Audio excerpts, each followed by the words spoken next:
అంబేద్కర్ కాలంలో మనుస్మృతిని ఆచరించే వాళ్ళు అగ్రకులాలని చెప్పి ఆనాడు అనుకునేవాళ్ళు. కానీ అంబేద్కర్ కాలంలో సామాజిక పోరాటాన్ని ముందుకు నడిపించే పోరాటంలో ఆనాడు అగ్రకులాలు కూడా భాగస్వాములయ్యారు. అంటే అంబేద్కర్ పోరాటాన్ని సమర్థించే వాళ్ళను మనవాదులుగా పోల్చలేదు, కానీ అంబేద్కర్ పోరాటానికి అడ్డు తగిలే వాళ్ళను మాత్రం మనవాదులుగా పోల్చాడు. సరిగ్గా 100 ఏళ్ల తర్వాత ఆ పోరాట రథాన్ని ముందుకు నడిపించాల్సిన దళిత వర్గాల్లోనే మనువాదుల సంఖ్య మాలల్లో పెరిగింది. ఆ పోరాట రథాన్ని ముందుకు నడిపించే దళితుల్లోనే, ఆ దళితుల్లో ఉండబడే ఒక వర్గంలో మనువాద స్మృతిని ఆచరించే వాళ్ళ సంఖ్య పెరిగింది. తోటి దళితుల హక్కులను హరించాలని కుట్రలు చేసే వాళ్ళు ఎవరైనా ఉంటే వాళ్ళు మాలలు అవుతే వాళ్ళు మనువాదులు. కృష్ణన్న, నిజంగా ఎందుకు కృష్ణన్న నువ్వు ఇట్లా చేస్తావు చెప్పు? ఎవరు దళితుల హక్కులను హరించారు చెప్పనా?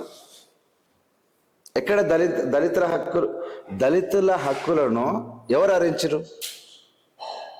ఎట్లా హరించరు? అంబేద్కర్ గారు రాసినటువంటి రాజ్యాంగం అయితే మాదిగలకు ఎక్కువ ఉందా, మాలలకు ఎక్కువ ఉందా? ఇద్దరికి సమానంగానే ఉంది కదా. మరి సమానంగా ఉంటే ఎవరి హక్కులు ఎవరు హరించినట్టు? మీరు మా మీద మన్ను పోసిరా? ఫస్ట్ మేము మీ మీద మన్ను పోసినామా? 30 ఏళ్ళ కింద నుంచి నువ్వు తిట్టడం ఏంది? ఎందుకు తిడుతున్నావు? అంటే ఏం పని లేకుంటే మాలను తిడతావా? ఇట్లా అంటున్నా. ఇలా దళితుల యొక్క మనుషులను మొత్తం కలుషితం చేసింది నువ్వు కాదా?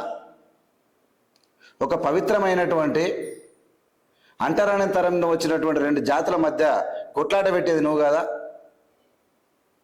ఇలా ఒకరిని చూసి వాడు తిట్టుకోవడం నిజం కాదా? ఎలా సాధ్యమైంది నీకు ఇట్లా చేయడానికి? ఎందుకు నీకు ఎట్లా చేద్దాం అనుకో ఎట్లా చేస్తున్నావు?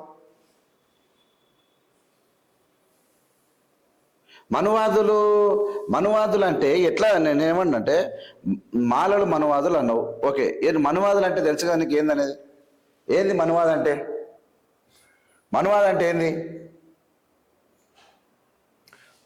మనువాదు అంటే ఒక మూఢాచారాలను, ఏవైతే మూఢాచారాలు ఇంతకు మొదలు ఉన్నాయో, అంటరానితనం కానీ, అస్పృశ్యత కానీ, లేదంటే చాలా డేంజరస్, దాని తర్వాత ఎడ్యుకేషన్ లేకపోవడం కానీ, ఊరుకు బయట ఉండడం కానీ, చదువుకునే లేకపోవడం కానీ, ఇవన్నీ పాటించి గుడికి రానికపోవడం, బడికి రానించకపోవడం, ఇలాంటివి చేసిన వాళ్ళు కదా మనువాదులు. నువ్వు రాజ్యాంగానికి వ్యతిరేకంగా పోతుంది. నువ్వు ఏనాడు మాట్లాడినా మనువాదులు తప్ప నీకు ఇంకో వర్డ్ రాదు. 3.1 ఆర్టికల్ గురించి మాట్లాడమంటే అది తెలియదు. అసలు రాజ్యాంగం ఏం చెప్తా ఉన్నదంటే అది తెలియదు. రాజ్యాంగం మోసం చేసేటువంటి మోసగాళ్ళు ఎంబడివాడి నువ్వు జోల పట్టుకొని తిరుగుతా ఉన్నావు. వాళ్ళు ఇచ్చినటువంటి రాజ్యాంగం అది రాజ్యాంగమే కాదు, అది తీర్పే కాదని నీకు చెప్తే నీకు అర్థం కాదు.